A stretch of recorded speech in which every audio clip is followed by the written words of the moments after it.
Maganda na intro nila eh. Good afternoon. We are the mass communication students presenting factors and why some mass communication students at FU failed in math subjects. A common phrase goes like this: if you're bad at English, you're also bad at math. Even though this statement is heavily flawed and borderline irrational, students would still be guilty of uttering this statement. In a study conducted by Robert Sperry, the theory of left side and right side dominance. According to him,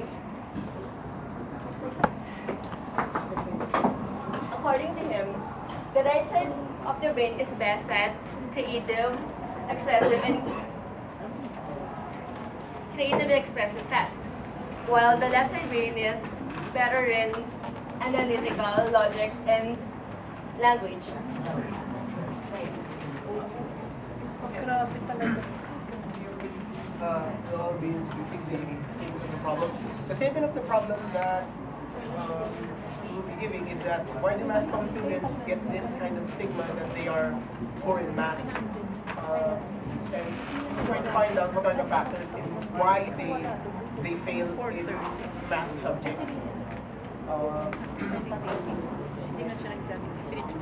The significance of the study is to remedy this problem, to remedy the so-called stereotype that a mass comm student cannot do math well, and to see what are the factors in why an individual student who studies in mass communication cannot do math properly.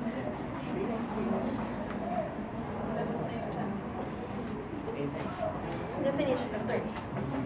Definition of terms is an order to fully explain the concept and methods for students to clarify terms so the readers will understand the words better. Arithmetic. Basic skill of math that involves counting. Theory of the left side and the right side dominant. This is a study conducted by Robert W. Sperry. According to him, the left side of the brain is people who are dominated by analytical thinking, language, and logic, while the right side of the brain is for people who are creative and is often thoughtful and subjective. We use the word milk for mass communication students who exploit Robert W. Sperry's theory of left side and right side dominance. Next slide. Ang dami intro din ang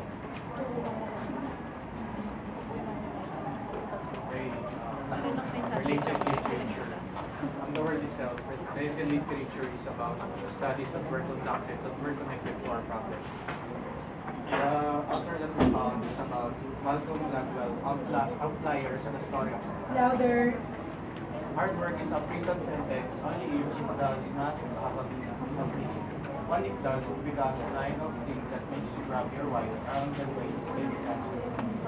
What this statement means by the author of the book said that if you don't persevere or don't put your focus on learning the math, or you still hate it, you won't really learn and appreciate math. So tendency is you will fail back. Oh my God. So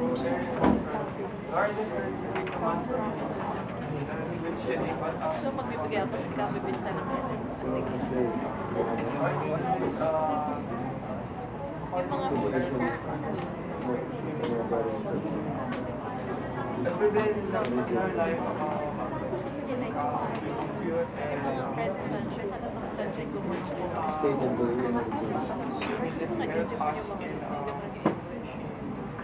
knowing more about what life is. Another related literature that we researched is about all of our mathematicians lament how school cheat us out of our most fascinating and imaginative art form. Math curriculum is obsessed with jargons and non-convention, seemingly for no other purpose than to provide teachers with something to test the students. This means that some of the students hate the teacher, how they teach, so that in return, they won't acknowledge the teacher's efforts of teaching them. They will fail the subject. So they will fail the subject.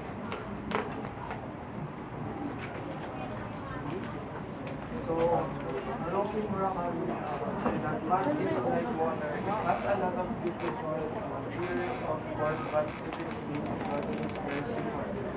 Just as water flows from high to low over the shortest possible distance, figures can only flow in one direction. You just have to keep your eyes on them for the moving itself, and that's all it takes. You don't have to do a thing. Just concentrate your attention and keep your eyes on them and make your skills everything So, in this statement, know that math requires mathematical equations and it always has solutions. Just like water. So, math is not really difficult. It makes difficult because of complicated equations.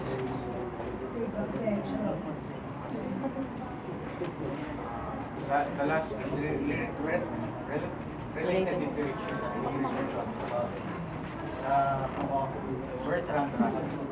Mathematics takes us into the region of absolute necessity, to which not only the structural word, but every possible word must be worked. This means that you cannot escape math. In every aspect of life, there is math. So you cannot leave it. So one thing you can do is focus in and dwell with it. So you can excel in it.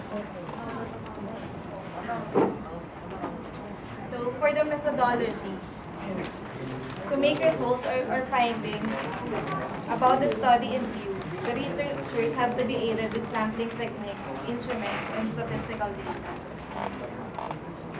For sampling techniques, we employ descriptive method of research in order to analyze the gathered information. Descriptive method describes characteristics of a population or phenomenon being studied. Then for instruments, we made use of a survey.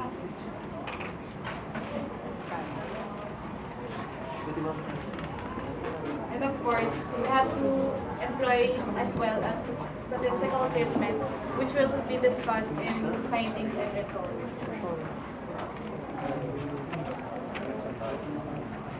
The main focus of our study is to find the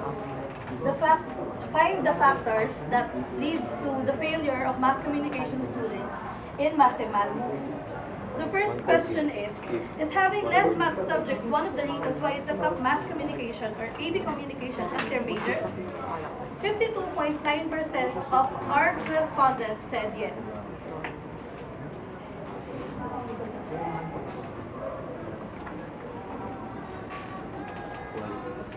So we conducted a survey to 50 mass communication students, and we asked them if having less math subject is the reason why they took up mass communication as a major. So according to our paragraph results, 52.9% said yes and 42% said no. So the majority reason is they took mass communication as major because of having less math subjects. Next. So our second paragraph shows that 62% of mass communication students didn't fail in math, and while 33% had failed.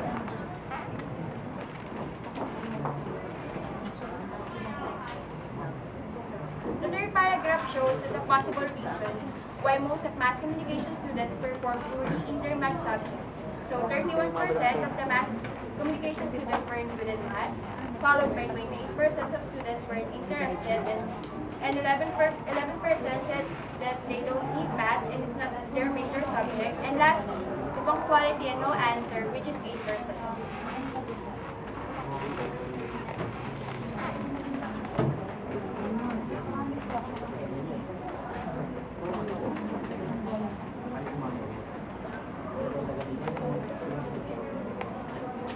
Although only 33.3% of the mass communication respondents have failed mathematics, still 68% of them said that they are average or they perform poorly in the said subject. the leading factors of why mass communication students fail math is that they believe that they are not good in the subject. Also, that they are not interested, which is shamefully true. And they focus more on their major subjects, which are cinema, journalism, and such as that. So for the conclusion, basically the researchers found out that mass communication students fail math due to three reasons. Because they lack interest in the subject, they lack skills or preparedness on solving math, and consequently, they focus their attention to their major subjects. So these attitudes are the reasons why mass communication students fail math. According to a research in the United States of America by Child Development, um, the main reasons why people fail math is because they have bad study habits, and they have the wrong attitude towards math. So therefore, mass communication students should change their perspective and attitude toward math and debunk the myth that of them being right brain dominant, because there is no such thing. So our research isn't just catering for mass communication students who fail math, but to also to people who believe that they aren't good in math subjects, because learning math or being good in math is just a matter of hard work and having the right perspective on learning math. So recommendations for the respondents, yun, have the right attitude in learning math and changing their study habits. And to further improve this study, the researchers should conduct the survey to a bigger population, because we have just conducted a survey to 50 respondents only. So for a more accurate response, a bigger number should be conducted. And to validate the results, the researchers should get help from professors. Ayun. So that's it.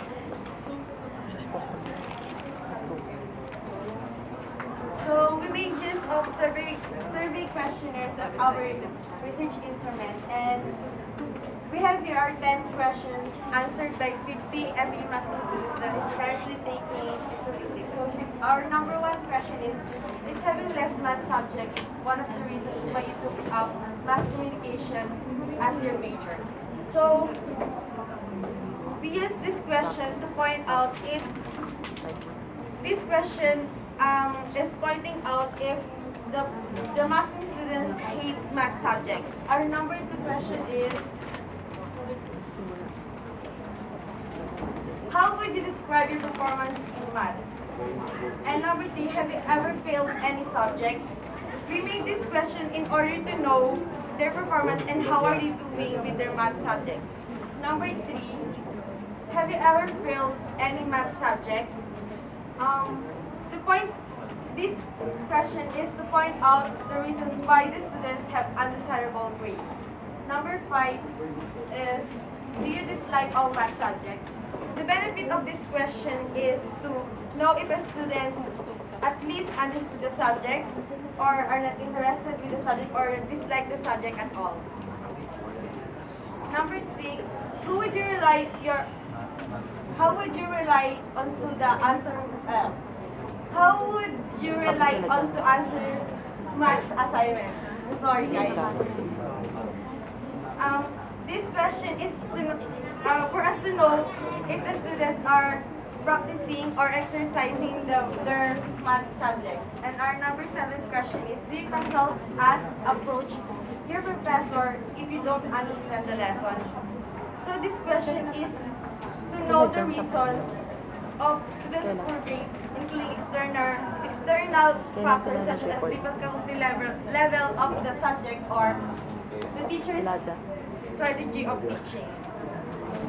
So our number 8 question is, how often do you practice math lessons that we discussed in your class? And number 9 question, how often do you practice math lessons that we discussed?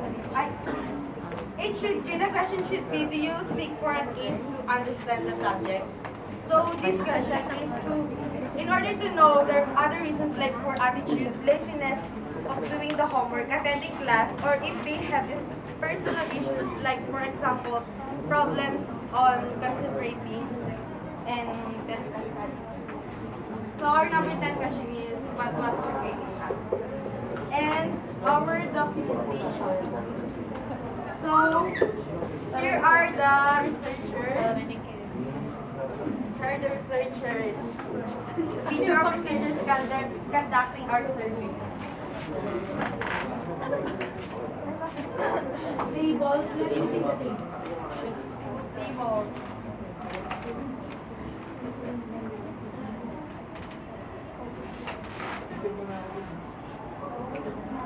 Okay na.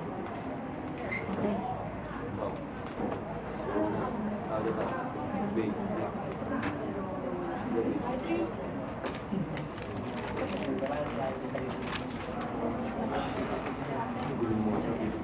Okay lang. Okay lang. Parang daw. Done?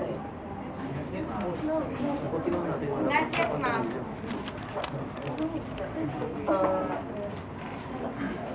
The reason for performing poorly. Oh, sorry.